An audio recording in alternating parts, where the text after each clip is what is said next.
Olá, queridos, Pai do Senhor Jesus, com muita alegria estamos aqui mais uma vez, hein?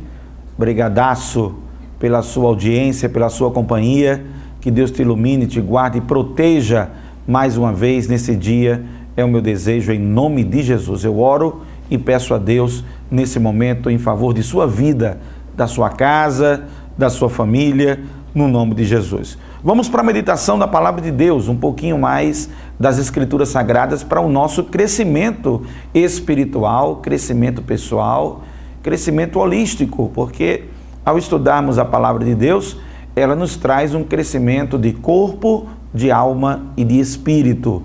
Os ensinamentos que estão na Palavra do Senhor, nas Escrituras Sagradas, têm como objeto primário a salvação da nossa alma e ato contínuo, logo em seguida, também o tratamento da nossa vida como um todo, tudo que envolve a nossa vida. A nossa alma, que é a sede das nossas emoções, da nossa vontade, o nosso corpo, que é o templo do Espírito Santo de Deus, tudo isso está envolvido nos ensinamentos da Palavra de Deus. Nos ensina como viver melhor, como viver bem, de forma saudável, equilibrada, um relacionamento que produza o amor, a bondade, a misericórdia, refletindo Deus naquilo que fazemos no nosso dia a dia. Tudo isso está nas Sagradas Escrituras. Claro que o viés primordial, a veia principal, sem dúvida alguma, é a salvação da nossa alma, a redenção da alma humana. Esse é o primordial da mensagem da Bíblia Sagrada, a Palavra de Deus. De Gênesis até Apocalipse, você vai encontrar uma linha de conexão entre todos os textos, entre todos os escritos, e eles apontam para a obra sacrificial de Cristo Jesus, sacrificial porque Ele deu a vida dele por nós, sacrificial porque foi um altar de holocausto que foi oferecido, uma oferta a Deus no meu lugar e no teu lugar, por causa do pecado. Então, o sacrifício que Ele fez foi dar a vida dele. A vida de Cristo foi dada para que eu e você pudéssemos ter vida. Ou seja, Cristo Jesus vem até a terra, se faz carne, se faz homem e vive no meio de nós, traz os seus ensinamentos, traz a sua verdade, traz a palavra, traz a revelação, traz o logos, traz o rema, traz tudo isso para nós.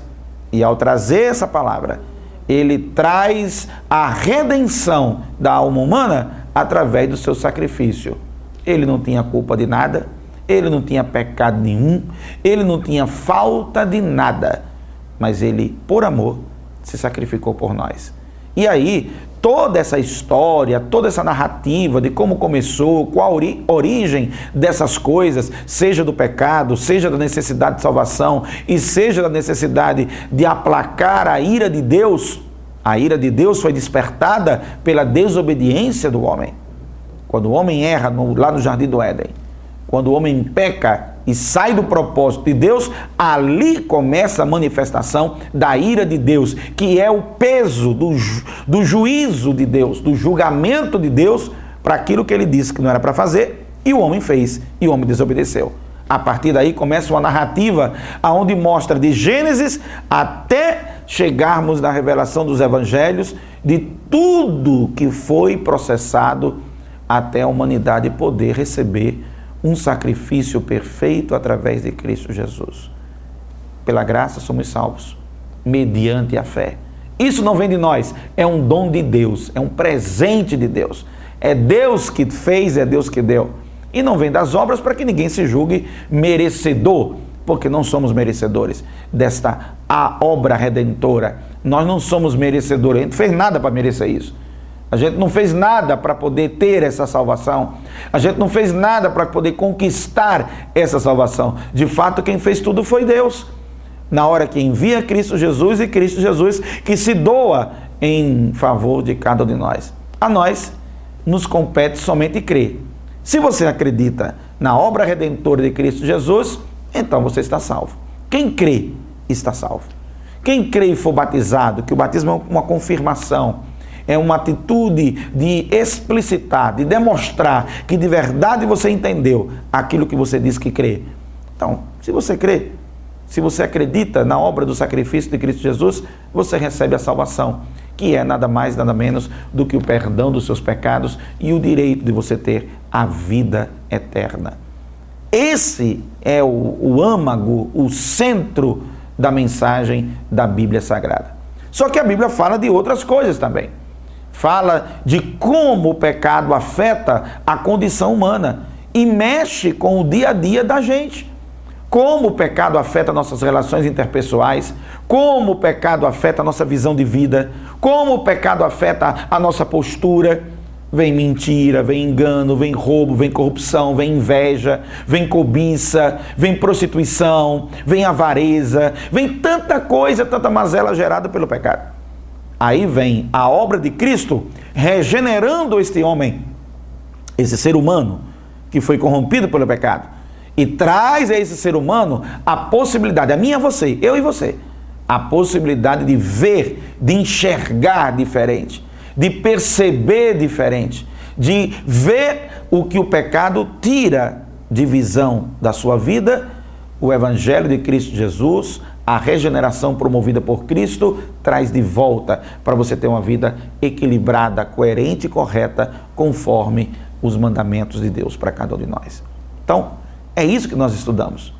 A gente fala de muita coisa do dia a dia, fala de fé, fala de confiança, fala de verdade, fala de postura diante de diversas situações, porque tudo isso são ensinamentos que a Bíblia Sagrada nos traz, além do principal, que é o que eu já vos falei, é o que eu já disse. O principal é a obra redentora de Cristo Jesus. Esse é o foco primário. A partir dele, outros ensinamentos podem ser absorvidos e entendidos. E é nessa perspectiva que eu quero ir um pouquinho mais hoje. Tá bem? Vamos ver o que diz a palavra de Deus. Acompanhe comigo, Evangelho segundo São Lucas, capítulo 12, versículo de número 13. Vamos lá? Vem comigo. E disse-lhe na multidão: Mestre, dize a meu irmão que reparta comigo a herança. Mas ele lhe disse: Homem, quem me pôs a mim por juiz ou repartidor entre vós? E disse: Acautelai-vos e guardai-vos da avareza, porque a vida de qualquer não consiste na abundância do que possui. E propôs-lhe uma parábola, dizendo: A herdade de um homem rico tinha produzido com abundância. E arrazoava ele entre si, dizendo: Que farei? Não tenho onde recolher os meus frutos. E disse: Farei isto: derribarei os meus celeiros e edificarei outros maiores, e ali recolherei todas as minhas novidades e os meus bens. E direi à minha alma: Alma, tens um depósito de muitos bens, para muitos anos, descansa, come, bebe, folga. Mas Deus lhe disse: Louco, esta noite te pedirão a tua alma, e o que tens preparado, para quem será? Assim é aquele que para si ajunta tesouros e não é rico para com Deus. A narrativa que nós estamos estudando aqui nesse momento, em Lucas 12, 13, é acerca do rico insensato, acerca do homem que possuía bens, mas não tinha sabedoria ao lidar com esses bens. E quando eu li esse texto, a inspiração que veio para minha alma foi para falar de algo que está presente no nosso dia a dia, faz parte da nossa rotina, faz parte do nosso caminhar. Falar sobre dinheiro. Dinheiro está presente no dia a dia de cada um de nós. E eu vou dizer uma coisa para vocês. A nossa relação com o dinheiro, ela revela muito das nossas convicções acerca da nossa própria relação com Deus.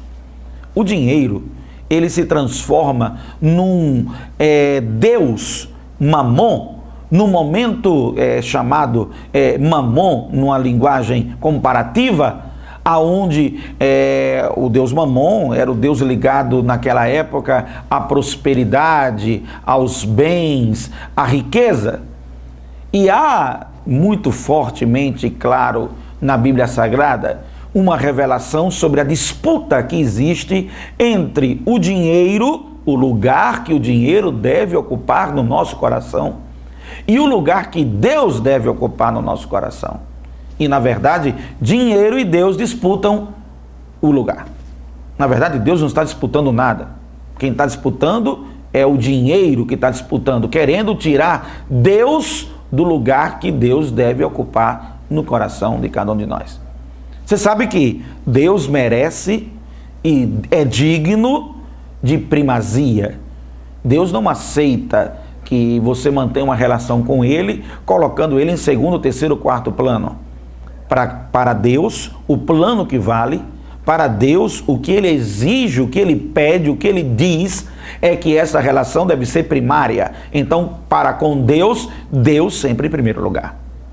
Quando se trata dentro do nosso coração de quem vai reinar, nós, quando falamos que nos curvamos ao senhorio de Deus, estamos dizendo que nós aceitamos que Deus ocupe o primeiro lugar no nosso coração. Se a gente diz que Deus ocupa o primeiro lugar no nosso coração, nenhuma outra coisa pode ocupar esse lugar. E o dinheiro, é incrível, gente, como o dinheiro fica disputando esse lugar que é de Deus. O dinheiro fica, na verdade, querendo concorrer de forma frontal, agressiva, incisiva, com o lugar que é de Deus no coração do ser humano. Deus é o nosso Criador. Foi Deus que nos fez. Nós somos obra de Deus. Nós somos feitura sua. Foi Deus que nos criou. E, portanto, Ele é o nosso Senhor, Ele é o nosso Deus, Ele é o único e soberano sobre nossa vida. Ele nos deu o livre-arbítrio para poder optar se desejamos ou não que Ele sirva, que Ele esteja, que Ele permaneça como primeiro lugar na nossa vida. Porque assim, na sua soberania, Deus quis que fosse. Deus poderia ter feito de outro jeito, mas foi assim que Ele quis. Ele quis dar ao homem a oportunidade de construir uma relação para com Ele próprio, Deus. E nessa relação entre Deus e o homem, Deus permite que o homem escolha se quer ou não quer Deus. Se aceita ou não aceita Deus, se coloca ou não coloca Deus, e quando aceita colocar a Deus, o lugar no seu coração é o primeiro lugar. Primeiro Deus, depois as outras coisas. Primeiro Deus com todos os seus ensinamentos, sua verdade, sua palavra, sua revelação para nós, e depois as outras coisas. Pois o dinheiro, ele disputa exatamente esse lugar.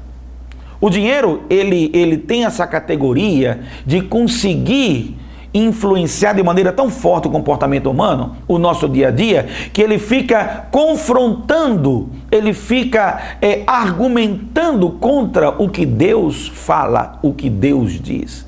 Ele quer ser Senhor da vida das pessoas. O dinheiro, ele exige adoração. Olha como é terrível o que eu estou lhe dizendo. Preste atenção no que eu estou te falando. O dinheiro exige adoração. O dinheiro quer que você coloque ele como sendo a razão da sua vida. E não é à toa que tem muita gente asilada por dinheiro.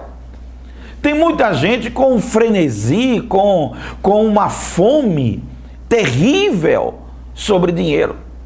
Por dinheiro, muita gente faz muita coisa que não deveria fazer. Pelo dinheiro, muita gente mente, muita gente mata, muita gente rouba por dinheiro. E tem muitas pessoas que, quando colocam o dinheiro na primazia, que é o lugar de Deus, quando o dinheiro ocupa o primeiro lugar, que era o lugar de Deus, e por causa do livre-arbítrio, você usou da sua liberdade de decidir e colocou o dinheiro em primeiro lugar. Você se tornou escravo do dinheiro. O dinheiro passou a ser seu senhor. E aí você é dominado pelo dinheiro. Tudo na sua vida gira em torno disso. Você se zanga, você briga, você faz confusão, você fica intrigado por causa de dinheiro. Quantas brigas familiares não aconteceram por causa de dinheiro? Quantas heranças de família não geraram problemas sérios entre irmãos que outrora eram amigos, eram parceiros, existia afinidade e ligação, mas o dinheiro conseguiu desestabilizar essa relação? Por que isso? Porque o dinheiro exige primazia. E como o dinheiro exige esse primeiro lugar, que é o lugar de Deus, o primeiro lugar. Como o dinheiro exige isso, então você que se tornou escravo do dinheiro, a família não é mais importante. Deus não é o mais importante. Os seus amigos caem na relevância da importância. O que importa, para quem coloca Deus em segundo lugar e o dinheiro em primeiro lugar, para quem transforma o dinheiro no seu Deus, para quem se torna escravo do dinheiro, o importante é o dinheiro. E aí você vê que as pessoas se tornam escravas do dinheiro quando elas perdem noção do que é justo e ela perde noção do que é legítimo. Quando a pessoa perde a noção do que é o justo, o que é o certo, eu não tenho limites, eu vou, não importa, é para mentir, mas eu vou ganhar dinheiro? Ah, então eu vou mentir. É para roubar? Tem que roubar? Tem que passar a mão em alguma coisa que não é minha? Tem que enganar? É isso? Tem que enganar para eu ter dinheiro? Ah, então eu vou enganar. Tem que enrolar alguém, tem que engabelar alguém, tem que passar a perna, manipular alguém, tem que fazer isso. Quando o dinheiro é o teu senhor, quando você é escravo do dinheiro, você não age debaixo do que é justo e você não age debaixo do que é legítimo.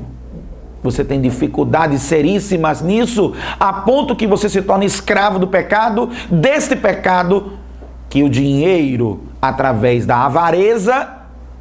O que é avareza? A avareza é a idolatria do dinheiro. A avareza nada mais é do que um amor tão intenso pelo dinheiro que ele se torna o teu Deus. E este é o problema quando nós tratamos com dinheiro.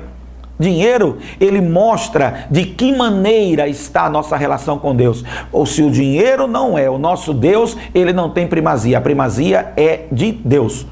Eu não estou falando de questão de, mas eu preciso de dinheiro para pagar minhas contas, eu preciso de dinheiro para poder fazer meus investimentos, eu preciso de dinheiro para poder casar, eu preciso de dinheiro para poder ter filho, eu preciso de dinheiro. Eu não estou falando do que o dinheiro pode suprir de necessidades, até porque a moeda, a cédula, o significado do dinheiro é a representação do seu esforço e trabalho.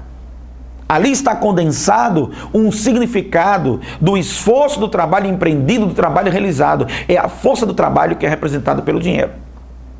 É um conjunto de fatores que envolve a economia, que envolve a situação de riqueza do país, que envolve a situação econômica e global. É tanta coisa que está ali, mas o dinheiro em si é uma representação de uma força do trabalho.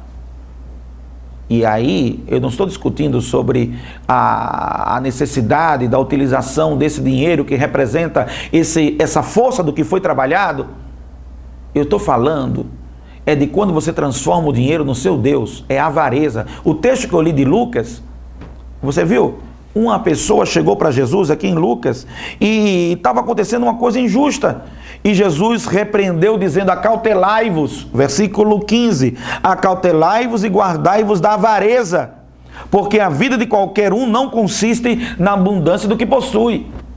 Jesus aqui no texto está repreendendo a colocação do dinheiro como primazia. E eu volto a insistir. Tem gente que é de manhã, de tarde, de noite, não dorme, mal come, mal se relaciona com as pessoas, mal tem amizade, porque o negócio não tem ganhar dinheiro, tem ganhar dinheiro, ganhar dinheiro, ganhar dinheiro. E quando entra na sociedade capitalista que nós vivemos, aonde nós somos incentivados muito a ter coisas, aí desperta outros sentimentos nas pessoas, e as pessoas querem competir umas com as outras, e querem mostrar para as outras que têm as coisas, e nessa nasce uma inveja. Quando alguém tem alguma coisa, qual é o primeiro pensamento do avarento? Deve estar roubando. O avarento já pensa logo assim. Não se alegra na realização do outro, não se alegra na felicidade do outro. Na verdade, fica de olho, por que o outro tem isso e eu não tenho? Por que o outro conquistou isso e eu não conquistei? E aí começa, não, vou fazer o mesmo. De repente tem algum esquema aí, tem alguma coisa aí, vamos descobrir o que é, que eu quero entrar nesse esquema, porque eu quero me dar bem. Nisso está tendo avareza. O dinheiro está assumindo posição de Deus na tua vida. O dinheiro está assumindo posição de primazia. É contra isso que eu estou falando hoje. É contra isso que eu estou dizendo hoje aqui. O dinheiro não pode ser o teu Deus. O dinheiro não pode assumir o primeiro lugar. Se o dinheiro assumir o primeiro lugar na tua vida, você se tornará uma pessoa seca, uma pessoa cobiçosa, uma pessoa com o coração completamente distorcido, e a sua alma será corrompida. É Deus que precisa ter o primeiro lugar na tua vida. Você pode ter prosperidade, você pode crescer, fruto do seu trabalho, os seus negócios vão bem, você pode ter prosperidade e equilíbrio na sua vida, na sua relação com o dinheiro. Claro que sim, de maneira justa, de maneira legítima. Que Deus te abençoe, siga em frente. Você empreende, você tem seu comércio, tem suas atividades econômicas. Glória a Deus por isso, nós louvamos a Deus por isso. Ninguém está aqui criticando o fruto do teu trabalho. Nós estamos dizendo é que o dinheiro não pode ser a primazia na tua vida. Eu espero que você entenda isso hoje. Se você compreende o que eu estou querendo lhe dizer, Deus precisa estar no primeiro lugar na tua vida. Quando Deus está no primeiro lugar, o dinheiro é um servo e não Senhor. O dinheiro não assume o primeiro lugar, mas o dinheiro é um meio pelo qual o teu Senhor, que é Deus, utiliza para você ajudar a sua família, as pessoas, o teu próximo, aquilo que você acredita. O dinheiro, portanto, passa a ser servo e não Senhor. É esta relação que está descrita aqui. A parábola que Jesus contou mostra um homem que foi inconsequente, porque julgou que se ele acumulasse muito dinheiro, ele poderia viver muito bem. E a ideia de acumular, a ideia de ter, a ideia da avareza, de colocar o dinheiro como primeiro lugar, não é a ideia de Deus para você. O dinheiro deve servir a Deus. E quando dizemos que o dinheiro deve servir a Deus, se refere a estar a serviço daquilo que Deus está ensinando para cada um de nós. Quantas pessoas você tem ajudado? De que maneira você tem cuidado da sua família? De como você tem sido responsável por aquilo que você está comprando? Como você tem sido responsável pelos seus compromissos? Tudo isso é o dinheiro estar debaixo do senhorio de Cristo, o senhorio de Deus na nossa vida. Que Deus te abençoe. Eu desejo que você possa usufruir do fruto do seu trabalho de maneira tal que agrade ao Senhor, e não de forma egoísta, gananciosa, ambiciosa, ou até mesmo no ápice do que nós estamos falando aqui, avarenta. Esse é o meu desejo para você no dia de hoje, segundo o que lemos em Lucas 12, capítulo 12, versículo 13. Deus te abençoe, até o próximo encontro, em nome do Senhor Jesus, e que teu dinheiro seja servo e não Senhor.